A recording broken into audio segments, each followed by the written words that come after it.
بچوں کو سمجھانا اور بچوں کو دعا دینا یہ بھی سنت ہے. چنانچہ حدیث پاک میں ہے کہ ایک مرتبہ نبی علیہ السلام کے پاس حضرت حسن رضی اللہ عنہ آئے جو نبی علیہ السلام کے نواسے تھے، اور اسامہ بن زید بھی آئے جو حضرت زید رضی اللہ عنہ کے بیٹے تھے. زید رضی اللہ عنہ نبی علیہ السلام کے غلام تھے، ان کے بیٹے تھے اسامہ رضی اللہ عنہ. یہ آئے. جب دونوں آئے تو نبی علیہ السلام نے ایک کو ایک ران پہ بٹھا لیا اور دوسرے کو دوسرے ران پہ بٹھا لیا، اور اس کے بعد نبی علیہ السلام نے دعا کے لیے ہاتھ اٹھائے اور نبی علیہ السلام نے دعا مانگی، اے اللہ میں ان دونوں سے پیار کرتا ہوں، آپ بھی ان دونوں سے پیار فرما لیجئے. آپ دیکھیے نا ذرا، ہے کوئی باپ جس نے اس طرح دعا دی ہو اپنے بچے کو گود میں لے کے، اے اللہ میں اس سے پیار کرتا ہوں، اے اللہ آپ بھی اس سے پیار فرمائیے. چنانچہ چھوٹے بچوں کے ساتھ باپ کو وقت زیادہ صرف کرنا چاہیے. کئی باپ ماں کے ذمہ لگا دیتے ہیں بس تم جانو اور بچوں کی تربیت جانے، تو ماں اکیلی تربیت نہیں کر سکتی. جو باپ کا کام ہے وہ باپ ہی کو کرنا پڑے گا. ایک بات ذہن میں رکھیے کہ جس بچے کو باپ کے ساتھ ٹائم ملتا ہے اس بچے کے موٹر سکل بہت امپروو ہو جاتے ہیں، اور جس کو ماں کے ساتھ زیادہ ٹائم ملتا ہے اس کے کمیونیکیشن سکل زیادہ ہوتے ہیں. لہذا ماں کے ساتھ وقت گزارنے کا اپنا فائدہ، باپ کے ساتھ وقت گزارنے کا اپنا فائدہ. اس لیے جو سپلٹ فیملیز ہوتی ہیں کہ ماں باپ میں سپریشن ہو جاتی ہے، طلاق ہو جاتی ہے، ان کے بچے زندگی میں کبھی سکسیسفل نہیں ہوتے الا ماشاء اللہ. اور اس سکسیسفل نہ ہونے کا جرم بچے کا نہیں ہوتا، ماں باپ کا ہوتا ہے کہ ماں باپ کی وجہ سے بچے کی زندگی ناکام ہو جاتی ہے.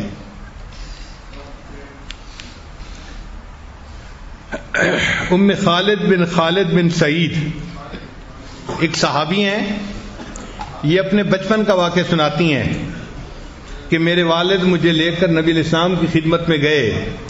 میں اس وقت چھوٹی سی بچی تھی اور میں نے پیلے رنگ کا کپڑا پہنا ہوا تھا، لباس پہنا ہوا تھا، پیلے رنگ کا کرتا پہنا ہوا تھا. وہ کہتی ہیں کہ جب میں نبی علیہ السلام کی خدمت میں پہنچی تو میں نے نبی علیہ السلام کی انگوٹھی کو دیکھا، تو میں بچی تھی، میں اس انگوٹھی کے ساتھ کھیلنے لگ گئی. یعنی انگوٹھی کو ٹچ کیا اور اس کو ادھر ادھر گھما کے دیکھا، یا اس کا جو ایک حصہ تھا جس پر کچھ لکھا ہوا تھا اس کو دیکھا، تو میں ان کی انگوٹھی کے ساتھ کھیلنے لگ گئی. تو میرے والد مجھ سے ناراض ہونے لگے کہ تو نبی علیہ السلام کی انگوٹھی کے ساتھ کیوں کھیل رہی ہے. وہ فرماتی ہیں کہ جب میرے والد صاحب مجھ سے ناراض ہوئے تو نبی علیہ السلام نے محبت کے ساتھ میری طرف دیکھا اور میرے پیلے اس سوٹ کو دیکھ کے، کپڑے کو دیکھ کے نبی علیہ السلام نے فرمایا ابلی و اخلقی، کہ اس کپڑے کو تو پہن کے بوسیدہ کر لے. یعنی تیری زندگی اتنی لمبی ہو کہ اللہ کرے کہ تو اس کپڑے کو پہنے اور بوسیدہ کر دے. یعنی کسی کو لمبی عمر کی دعا دینے کے لیے یہ کہا جاتا تھا کہ تو اس کپڑے کو اتنا پہنے کہ یہ کپڑا پہنتے پہنتے بوسیدہ ہو جائے. وہ کہتے ہیں کہ نبی علیہ السلام نے 3 مرتبہ مجھے یہ دعا دی، حتیٰ کہ میرے والد کی آنکھوں سے آنسو آ گئے. میرے والد نے رونا شروع کر دیا کہ میں تو بچے کو ڈانٹ رہا ہوں کہ تم نبی علیہ السلام کی انگوٹھی سے کیوں کھیل رہی ہو، اور نبی علیہ السلام اتنے شفیق کہ وہ دعائیں دے رہے ہیں، اے بچی تم اس کپڑے کو اتنا پہنو کہ یہ پرانا ہو جائے، تمہیں اللہ صحت والی زندگی عطا فرمائے.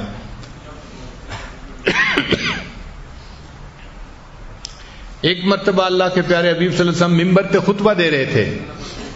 حدیث پاک میں آتا ہے کہ سیدنا حسن رضی اللہ تعالیٰ عنہ وہ اس وقت مجمع میں آ گئے. تو جب حسن رضی اللہ عنہ قریب آئے تو نبی علیہ السلام ممبر سے نیچے اترے خطبے کے دوران، اور نیچے اتر کے ان کو اٹھایا اپنی گود میں اور پھر ممبر کے اوپر آ کر بیٹھے. آپ ذرا غور کریں نا، ایک بندہ بیان کر رہا ہے، تقریر کر رہا ہے، اور بات چیت کے دوران ایک بچہ آ جاتا ہے تو یہی نہیں کہ اس کو کہا کہ آؤ میری گود میں بیٹھ جاؤ. نہیں، آپ صلی اللہ علیہ وسلم ممبر سے نیچے اترے اور اس کو گود میں اٹھا کے پھر ممبر کے اوپر آ کر بیٹھے. تو نبی علیہ السلام بچوں کو اتنی رسپیکٹ دیا کرتے تھے، اتنی محبت دیا کرتے تھے. یہ ہے وہ راز جس کی وجہ سے بچے پھر ایک اچھا انسان بنا کرتے ہیں دنیا کے اندر. ایک مرتبہ نبی علیہ السلام عشاء کی نماز پڑھا رہے تھے تو نماز کے دوران آپ صلی اللہ علیہ وسلم نے ایک سجدے کو لمبا کر دیا، بہت لمبا سجدہ. صحابہ کرام بھی بڑے حیران، اتنا لمبا سجدہ.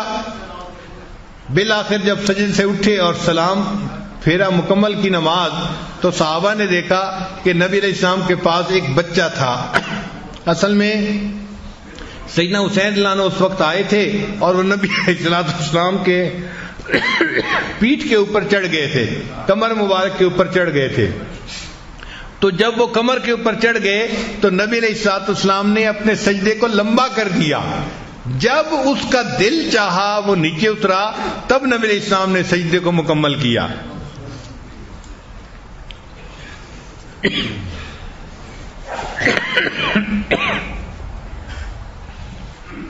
جن بچوں کو باپ کے پاس ساتھ کھیلنے کا موقع ملتا ہے, ہارورڈ یونیورسٹی کی ریسرچ ہے کہ ان کا آئی کیو لیول زیادہ ہو جاتا ہے.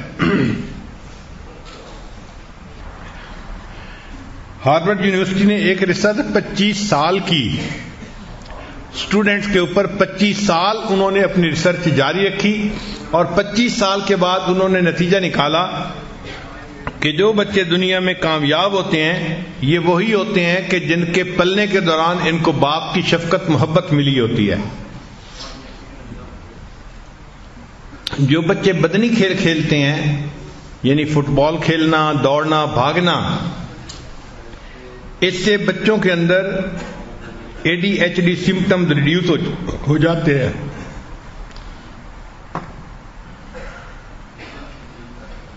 اور بچوں کے اندر سٹریس لیول بھی ریڈیوس ہو جاتا ہے. اور کھیلنے کے دوران بچوں کو دھوپ میں وٹامن ڈی ملتی ہے, اس وٹامن ڈی سے بھی بچے کی طبیعت کے اندر تازگی آتی ہے. 2 وقت ہوتے ہیں جب بچے بہت جلدی سیکھتے ہیں, ہمیشہ اس وقت کا فائدہ اٹھانا چاہیے.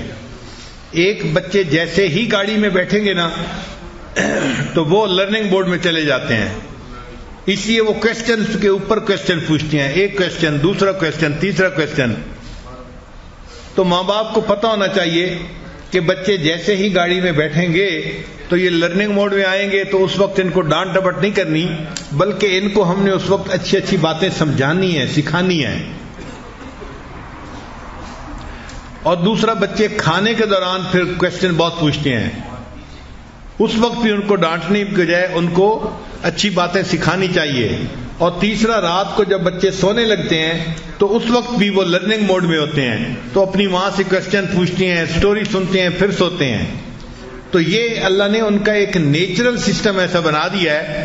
تو ایسے وقت کو یوٹیلائز کرنا چاہیے.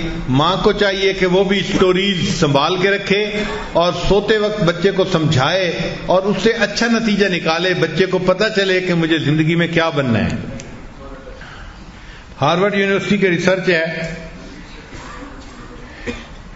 کہ جو بچے یونیورسٹی میں A گریڈ لیتے ہیں یہ ہائی اچیور بچے سب وہی ہوتے ہیں کہ جو کمبائنڈ ماں باپ کی ایفرٹ سے پلتے ہیں. یعنی سپلٹ فیملی کے بچے ہائی اچیور کبھی نہیں بنتے.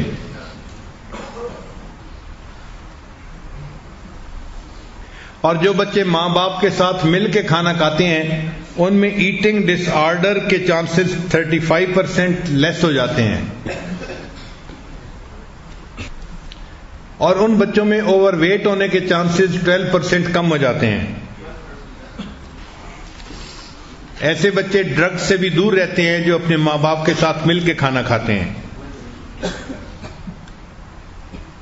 پھر اسی ریسرچ میں یہ بات بھی ہے کہ کھانے کے دوران آپ اپنے بچے سے کچھ کوشچن ضرور پوچھیں, اس سے آپ کو بچے کی شخصیت کا اندازہ ہوگا. پہلا, بچہ آپ بڑے ہو کے کیا بنو گے, یہ کوشچن بچے سے سمپل سا چھوٹا سا کوشچن ضرور پوچھیں تو بچہ بتائے گا میں نے کیا بننا ہے, عالم بننا ہے, حافظ بننا ہے, میں نے مفتی بننا ہے, یا میں نے انجینئر بننا ہے, ڈاکٹر بننا ہے, کیا بننا ہے. تو بچے سے اس کے زندگی کے آبجیکٹیوز کے بارے میں ضرور جو ہے پوچھیں. پھر بچے سے یہ پوچھیں کہ بچے یہ بتاؤ کہ گاڑی میں سیٹ بیلٹ باندھنا کیوں ضروری ہے.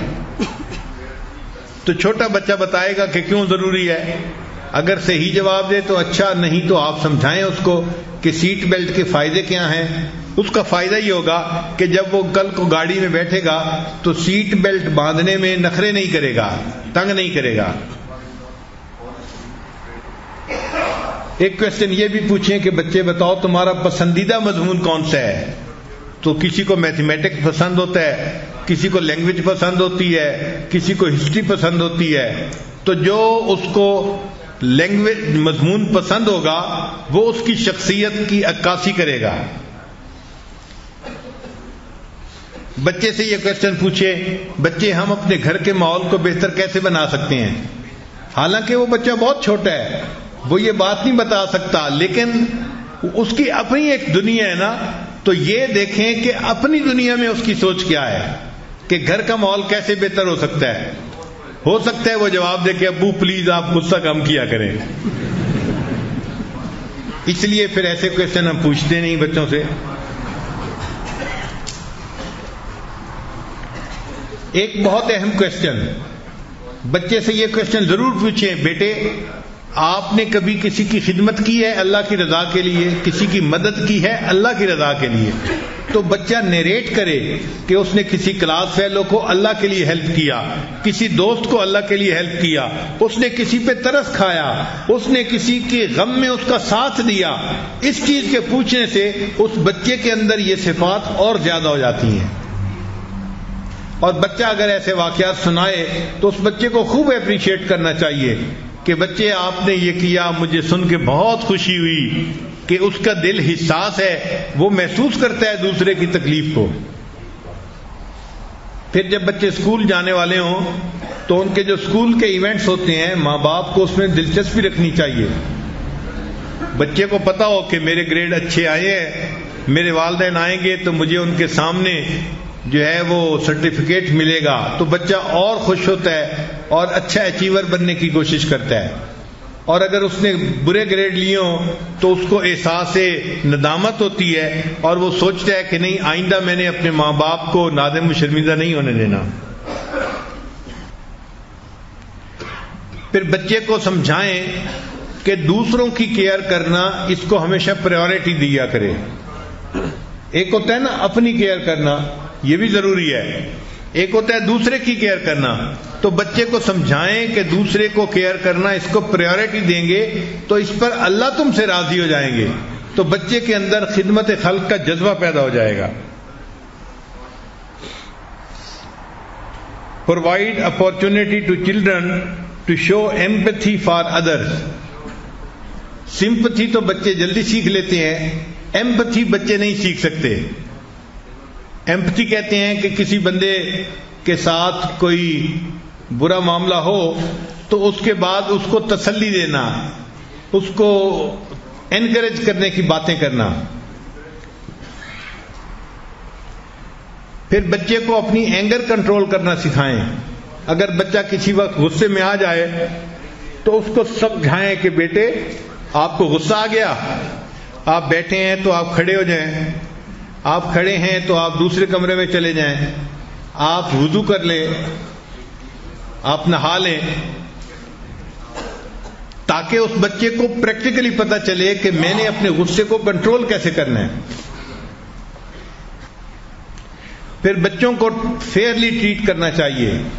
عام طور پہ دیکھا ہے کہ بیٹے کو تو بہت شہزادے کی طرح رکھتے ہیں اور بیٹی کو بہت نظر انداز کر دیتے ہیں. ایسے نہیں کرنا چاہیے. وہ بھی چائلڈ ہے اور وہ بھی چائلڈ ہے. تو براٹ اپ کرنے میں دونوں کو بہت فیئرلی ڈیل کرنا چاہیے. چنانچہ ایک صحابی نے اپنے ایک بچے کو کوئی چیز دی تو نبی علیہ السلام نے اس سے پوچھا کیا آپ نے دوسرے بچوں کو بھی یہ چیز دی؟ تو اس نے کہا کہ میں نے دوسروں کو تو نہیں دی. نبی علیہ السلام نے فرمایا اللہ سے ڈرو اور بچوں کے ساتھ برابری کا سلوک کیا کرو. اللہ سے ڈرو اور بچوں کے ساتھ برابری کا سلوک کیا کرو.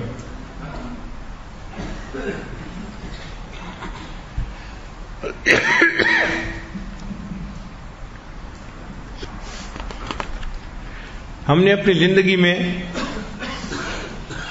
جو بیٹا سیف اللہ ہے اس کو جب بھی کوئی کھلونا دینا ہوتا تھا تو ہمیں 3 کھلونے خریدنے پڑتے تھے. ہم اس کو ایک کھلونا خرید کے دینا چاہتے تھے لیکن وہ اپنا کھلونا خریدنے کے بعد کہتا تھا ابو حبیب اللہ کے لیے بھی خریدنا ہے، اور جب اس کے لیے خریدنے تو کہتا تھا میں نے صالحہ کے لیے بھی خریدنا ہے۔ وہ جب بھی کہیں جاتا تھا کبھی بھی ایک چیز نہیں لاتا تھا، 3 چیزیں لاتا تھا۔ یہ اس وجہ سے کہ اس کے اندر ایک ہمدردی کا مادہ تھا۔ چنانچہ ایک مرتبہ ہمارے گھر میں ایک فقیر عورت آئی، بوڑھی عورت تھی دیہاتی، اور میری اہلیہ کے پاس بیٹھ کے تھوڑی دیر بات کرنے لگی کہ میرے پاس کھانا نہیں اور رمضان شریف آ رہا ہے، میں نے روزے رکھنے ہیں، میں نے فلاں ہے۔ تو اہلیہ نے ان کو کچھ پیسے دے دیے کہ آپ جا کے رمضان شریف کے لیے اپنی گروسری خرید لیں۔ اب یہ سیف اللہ باتیں سن رہا تھا، تو جب وہ اٹھ کے جانے لگی تو یہ اپنی امی سے کہنے لگا امی یہ تو اتنی بوڑھی ہے، یہ کیسے چیزیں خریدے گی اور اس کو کھانا پکا کے کون دے گا؟ یعنی چھوٹا بچہ ہے، اس کو یہ تو پتہ چل گیا کہ امی نے پیسے دے دیے ہیں، وہ خرید لے گی، لیکن چونکہ وہ بوڑھی تھی اور کمزور تھی تو یہ اس کو دیکھ کے کہہ رہا تھا امی یہ اپنا کھانا کیسے بنائے گی؟ تو پھر امی مسکرائی، اس نے کہا کہ اچھا ابو سے پوچھو، میں اس کا کھانا بنانے کے لیے ساتھ چلی جاتی ہوں۔